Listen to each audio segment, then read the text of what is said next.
kita berubah setting. Saya persilahkan dua pembicara terakhir ya, kita persilakan untuk presentasi. Mana dulu, Pak Jenderal atau Pak? Saya persilakan Pak Suryanto dari PT Inka. Tepuk tangan buat beliau. Ya, silakan.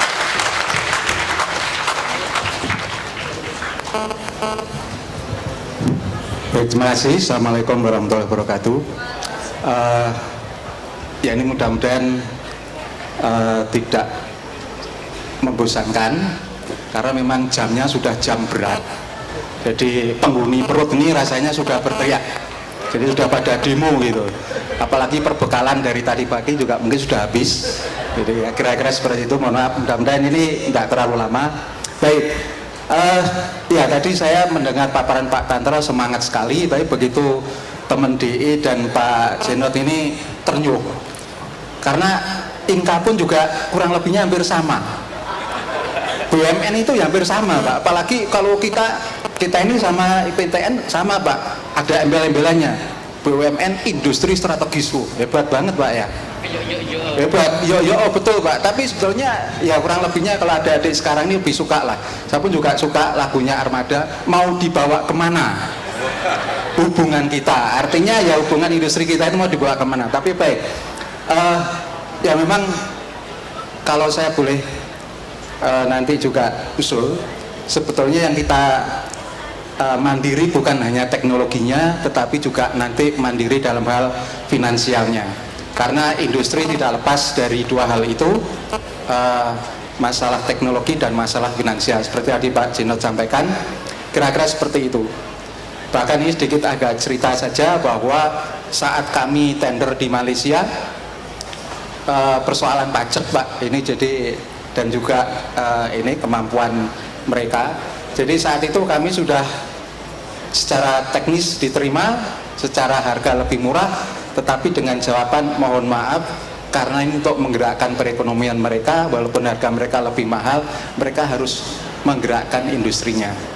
Tetapi kebalikannya saat kami kemarin tender justru hanya selisih 2,5%, tetapi 100% dana itu harus dibelanjakan ke luar negeri.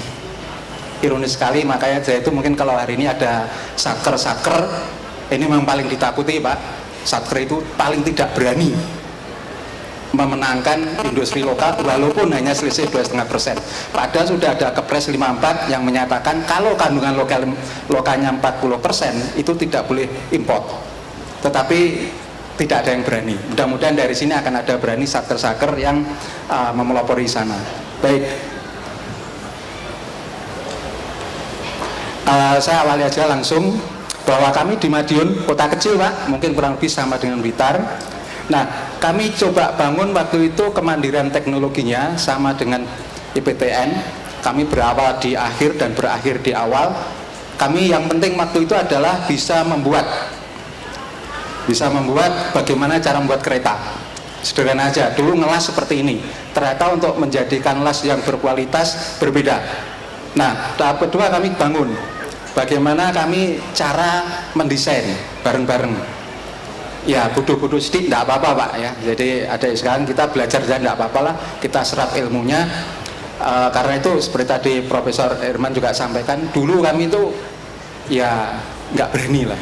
Tapi sekarang karena kami sudah masuk tahap yang ketiga dan masuk keempat, nah kami sedikit bisa kemelindi Pak. Karena mereka sudah, kami bilang, oh sorry saya udah nggak perlu desain Anda. Memang yang kami butuhkan sementara ini baru duitnya mereka aja dulu. Ya, jadi inilah kira-kira yang kami bangun, sehingga kompetensi saat itu kami hanya bisa membuat saja. Setelah itu kami ke propulsi bagian dari sistem daripada perkeretaapian. Nah ini yang kami bangun, kompetensi-kompetensi yang kami punyai saat ini. Banyak engineer dari ITS, dari Unbra dan beberapa dari program di ternama. Kemudian dari sini kami bangun roadmapnya, yang mudah-mudahan Pak Tantra ini rencananya bisa ada plan, ada do. Mudah-mudahan nanti setelah itu kami akan cek dan kami akan improve lagi. Jadi ini plan kami, nah nanti ini do kami. Nah yang kami inginkan saat itu adalah bagaimana, yang kami bayangkan saat itu adalah menambah kandungan lokal itu diperoleh dari proses nilai tambah. ternyata dalam satu mata rantai bisnis itu mulai dari desain, engineering dan seterusnya, ini saat itu awal-awal kami berdiri kami hanya bisa di dua hal ini, fabrikasi dan finishing. Jadi tukang masang komponen, tukang masang interior saja. Tapi setelah itu kami bisa mendesain dan seterusnya, ternyata mempunyai nilai tambah yang jauh berbeda. Purna Jual saat ini Astra sudah mulai ketir-ketir, maka dia turunkanlah Auto 2000. Disitulah kita tidak tahu, bapak-bapak punya atau adik-adik punya mobil Avanza, karena mungkin supaya lebih keren masuk ke bengkelnya Auto 2000, cuma dibukai gini saja, cerek kena 100.000. Nggak tahu, padahal ya di situ nilainya. Kalau Anda sekalian membeli busi, mungkin kalau busi di luar hampir sama, tetapi karena ada code numbernya dia, itu harganya 150.000, ya kita manut aja, karena kita nggak tahu. Tapi kalau kita tahu, maka ya di sini nih, di Purna Jual dan seterusnya ini. Kemudian lebih lanjut, nah untuk menambah kekuatan kami, maka kami pun juga tidak akan melakukan semua itu. Kami punya industri yang lainnya, kami punya perguruan tinggi. Nah, kami akan berposisi sebagai integrator yang tadi Pak Tanter sudah sampaikan, itu tahap ketiga. Tahap keempatnya memang kami akan masuk ke kreator. Mudah-mudahan ini bisa terjadi. Nah, ini hasil daripada proses kami. Jadi di tahap pertama untuk kereta-kereta penumpang ini, di awal-awal tahun kami berdiri, kami hanya bisa membuat kereta yang jelek-jelek seperti ini, kereta kumuh. Tapi sejak 95 kami bangkit dengan Argo, kelas-kelas Argo. Kemudian kami kembangkan ekspor ke Bangladesh. Nah, ini juga ada, kenapa tadi saya sampaikan untuk finansial. Saat ini kami mendapatkan kontrak dengan suatu negara Timur Tengah. Nah, cuman pada saat awal-awal kami menempuh proses, pemerintah kita bangga. Tapi begitu kami sampaikan negara yang kami tuju adalah negara yang bermasalah, mulai satu persatu bapak-bapak pejabat kita mulai mengundurkan diri. Nah, negaranya adalah negara Iran. Kalau nilainya cukup fantastis sekali. Jadi kalau satu kereta berharga sekitar katakanlah 5 miliar, kami punya sekitar 150, kurang lebihnya hampir 600 miliar. Tapi mereka, karena Iran ini negara di embargo, mulailah, karena ini satu persatu mulai mundurkan diri. Nah, kemudian di bidang angkutan komuter di Jakarta, dulunya kami hanya bisa membuat saja, tetapi hanya merangkai saja, tapi sekarang kami bisa membuat sendiri. Tetapi kembali ironis juga, saat kami bisa membuat sendiri, ternyata produk-produk di Jabodetabek itu malah dibanjiri produk dari Jepang, dan itu bekas, dan tidak ada perlakuan yang sama dengan kami. Sementara kalau kami harus membuat, ini harus diuji dulu Pak, 6 bulan terbukti benar atau tidak. Tapi begitu miliknya tuan-tuan merah putih yang bulat Pak, jadi merah putih itu ada dua, meminjam istilahnya Mas Dewa ini. Jadi merah putih itu di dunia ada dua Pak, merah putih yang kotak dan merah putih yang bulat. Nah, merah putih kotak itu kita Pak di sini, tapi kalau merah putih bulat ya ini tuan-tuan yang dulu Pak Jenot ini di sana. Saya nggak tahu Pak Jenot sekarang ini merah putih bulat atau kotak Pak. Kombinasi Pak, jadi loncong Pak ya. Ya, macam begitu. Hanya persoalannya sederhana, karena nggak punya uang, ya sudah belilah bekas. Yang penting bisa jalan. Nah, jadilah kalau Anda sekalian mahasiswa-mahasiswa ini pergi ke daerah Manggarai dan sekitarnya, maka di sana atau di depo-depo, di sana banyak sekali barang-barang bekas yang notabene adalah dijadikan spare part. Jadi lucu, orang Indonesia ini hebat-hebat sekali kalau bicara teknologi. Spare partnya itu bukan spare part komponen Pak, spare partnya itu barang utuh gitu. Wah, ini bagus sekali memang. Tentu nanti Pak Profesor Herman, Pak Daniel ini perlu dicek lagi nih, betul itu enggak ya pengajaran kita gitu. Nah, kemudian di komuter, di regional ini coba kami kembangkan. Saat dulu ada kereta-kereta yang mogok dan tidak beroperasi, kami coba alihkan fungsinya dan seterusnya. Ini tahap transformasi kami tahap ketiga.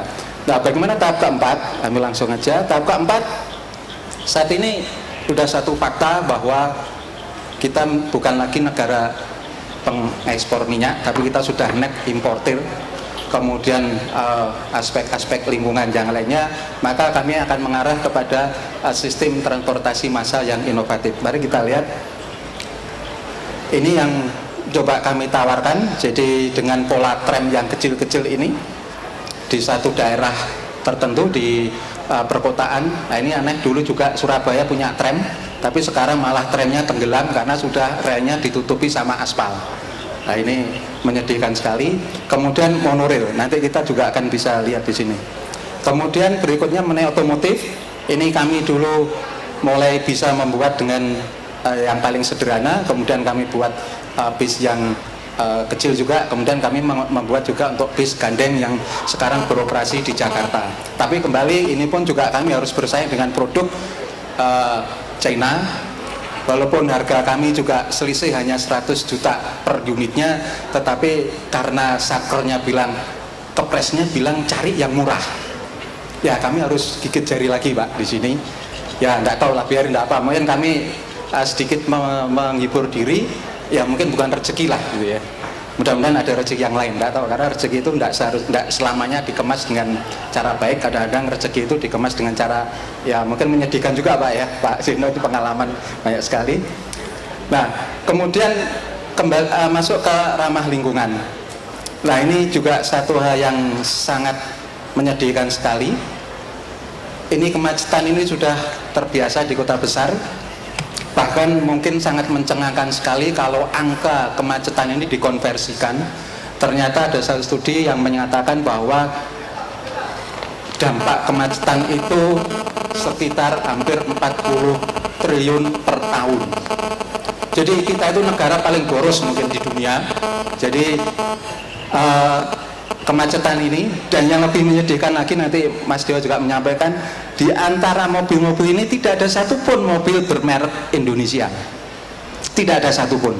Dan kita bangganya berjalan di atas ini, di atas tanah rakyat, di atas tanah yang mungkin dulunya pejuang-pejuang kita itu darahnya ada di sini, tetapi sekarang darah mereka diinjak-injak oleh kita sendiri yang ternyata bukan produk kita. Menyedihkan sekali. Nanti Mas Dewa silakan. Nah, kemudian saat kami juga membuat produk yang otomotif ini, baru tadi Pak Tanter juga menyampaikan kenapa kami mengembangkan di 650 cc. Kenapa? Karena 650 cc, karena kalau di atas 1000 sudah miliknya Merah Putih yang bulat. Jadi kami tidak mau head to head langsung berkelahi dengan mereka, kami cari lahan berkelahi lain saja, walaupun memang betul, Pak. Jadi baru saja kami bisa membuat ini, ternyata sudah datang wakil-wakil dari Merah Putih yang bulat, dan itu orang Indonesia, Pak. Bukan orang Merah Putih bulat beneran, asli bukan, tapi orang Indonesia sendiri yang menyatakan pada Inka kalau mau buat mobil silahkan, fasilitas kami beri, workshop kami dirikan, alat kami belikan, tetapi tolong tidak usah mendesain, karena memang ini kuncinya. Nanti Pak dari Asianusa akan menyampaikan kenapa yang. Nah, kemudian ini saya agak cepat aja, bahwa sebetulnya dalam konsep pengembangan mikrocar kami itu juga ingin melepaskan ketergantungan terhadap ATPM. Kami ingin bangun, disitulah kuncinya. ATPM ini yang menjadikan mereka masih bisa berkuasa di sini. Nah, untuk itu yang kami bangun adalah bagaimana yang depan ini di ATPM miliknya mereka, dan ini nilainya paling besar sekali, karena kalau di bawah ini ternyata hanya kecil sekali, karena hanya membuat saja berapa ongkosnya, orang Indonesia berapa nilai ongkos kerjanya pun sangat terlihat sekali. Nah, karena itu kami pun juga ingin bahwa dalam pengembangan otomotif ini tidak hanya kami yang bergerak, tetapi bisa memberikan dampak kepada lingkungan, IKM, dan ternyata alhamdulillah sebagian yang kami buat kemarin kami kirim ke Sulawesi Selatan, alhamdulillah sudah ada produk yang kami deliver ke mereka, dan ini sebagian juga sudah mulai ada produk-produk lokal. Jadi sudah bisa menggerakkan mereka. Ini saya langsung aja lah, ke depan otomotif kami ini tidak hanya yang berbahan bakar BBM biasa, tetapi nanti ke depan kami akan masuk ke mobil listrik, dan ini sudah diinisiasi oleh rekan-rekan dari ITS, Pak Tantra, Pak Profesor Herman, ini juga sudah mulai. Nah,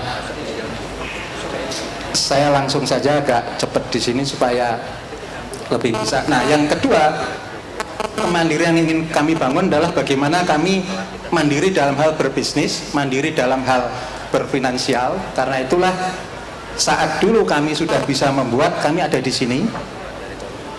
Kami hanya sebagai job order saja, manufaktur bis. Kemudian kami kembangkan, karena bisnis kereta api itu sedikit saya agak, bisnis kereta api ternyata dagingnya bukan di membuat keretanya, tetapi justru membuat prasarananya.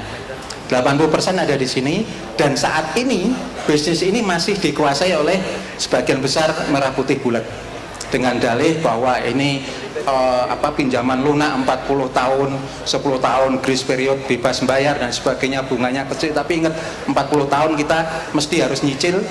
Mungkin adik-adik ini yang sampai nggak tahu ya usia kira-kira 20 tahun atau 22 tahun, nanti tambah 40 tahun kira-kira berusia 62 tahun. Itulah saat Anda nanti adalah bekerja untuk mengembalikan pinjaman-pinjaman tadi. Betul Pak, ini seperti ini. Tapi tidak apa-apa, makanya dari itu kita disinilah kita coba bagaimana membangun kemandirian tadi. Nah, kita lihat sekarang ini yang saat ini coba kita kembangkan. Kalau dulu angkutan batu bara itu memang sengaja dipisah-pisah supaya dapat hasil masing-masing, bisa dijual sendiri dan seterusnya. Kenapa enggak kami integrasikan jadi satu, mulai dari awal sampai di akhir. Kemudian di angkutan sawit pun juga demikian. Kemudian ini kita lihat, ini kami sering diledek oleh teman-teman di luar negeri. Wah, Indonesia sudah punya double deck. Nah, ini double deck Pak. Dan ini sudah banyak makan korban anak-anak muda kita. Jadi karena merasa bangga kalau berdiri di atas kereta begini, ternyata lupa di atasnya ini ada aliran tegangan tinggi 1500 volt DC, begitu kena langsung lengket dan kering, jatuh meninggal. Ini pun juga demikian. Kenapa enggak kita bangun monorail? Padahal kemacetan ini tadi saya sampaikan 40 triliun 1 tahun. Membuat ini Jakarta itu hanya butuh 16 triliun. Harusnya kalau kemacetan ini bisa kita sadari bersama, paling tidak Jakarta pasti sudah bisa membuat satu konsep transportasi terpadu. Saya nggak tahu sekarang ini, mungkin bulan depan ada pilkada, mungkin kalau di gubernur yang paling berhasil adalah gubernur yang bisa menghentikan proses pemborosan tadi. Nah, kemudian juga kita juga masih suka dengan hal yang semacam begini, macet untel-untelan begini. Ya tahulah kenapa nggak kita buat model dengan tram angkutan mass rapid transport yang lebih ramah lingkungan, berbasis listrik. Kalau ini kita akan kehabisan BBM dan seterusnya. Kemudian ini juga angkutan bandara, kembali ini kalau ke Soekarno-Hatta, kalau sore hari semacam begini, kembali tidak ada satupun merek Indonesia yang ada di sini. Bahkan kita pun juga lebih suka model-model kayak begini. Kemudian ini juga di bandara, angkutan antar kota di bandara, Jakarta sudah semacam seperti ini. Selalu kita lebih suka bangun jalan tol dibandingkan dengan membangun airport link. Ini pun juga kita suka, truk-truk kita lebih senang berdemikian. Kenapa nggak kita buat spend cargo yang lebih terintegrasi? Nah, yang terakhir, kira-kira ini cita-cita kami, bahwa adanya satu angkutan atau transportasi terpadu yang kita awali mungkin dari rumah. Kita sudah bisa membuat semacam klaster-klaster otomotif yang nanti kita berhenti di satu poin, dari sini kita berpindah ke poin yang lain dan seterusnya, dan yang lebih ramah lingkungan. Dan inilah yang kami cita-citakan, bahwa kemandirian teknologi itu suatu keharusan, tetapi juga adanya kemandirian dalam hal finansial. Demikian, terima kasih. Assalamualaikum warahmatullahi wabarakatuh. Terima kasih Pak Suryanto, presentasi dari PT Inka, pengalaman beliau.